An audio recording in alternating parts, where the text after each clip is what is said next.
兩個第一，第一個江南西降價榜第一，直斜咗成300個噶啦。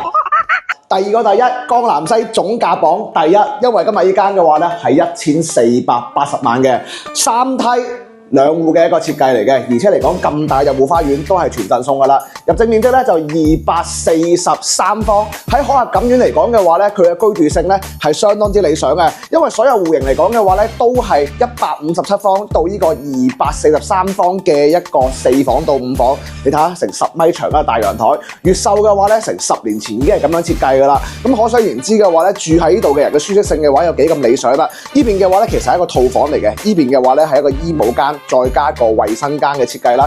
而且呢間房嘅話咧可以直出翻陽台噶啦。所有休息區嘅話咧都係經過呢條走廊全部歸邊嘅。咁目前嚟講嘅話咧係一個6房雙主套嘅戶型啦。呢個咧係第2個套房，成間屋嘅話咧亦都係可以做到南北對流嘅。咁亦都有一個好大嘅衣帽間，仲要有一個大浴缸嘅一個主人套房嘅一個衛生間啦。咁另外嘅話，呢邊咧係一個北向嘅一個長者房啊、小朋友房啊，以及嘅話係一個書房嘅佈局。你睇下小朋友房喺度咁鬼大，真係一啲都唔細嘅。呢啲嘅話咧已經叫細房啦。點解佢細咧？可能就係比大房細少少，所以叫細房啦。乾濕分離嘅衛生間都係 OK 嘅。嗱，最細間房可能就係依間啦。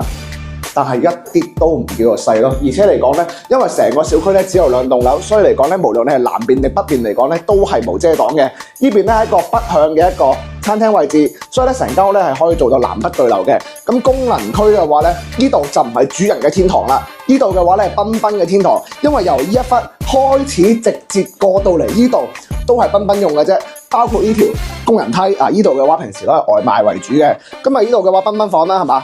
呢度咧係原先嘅衛生間位置嚟嘅，咁啊總價嚟講咧1480，江南西地頭最靚嘅一棟樓，而且嚟講咧仲要係打一個省級嘅靚書包，有興趣關注我團，帶你過嚟睇。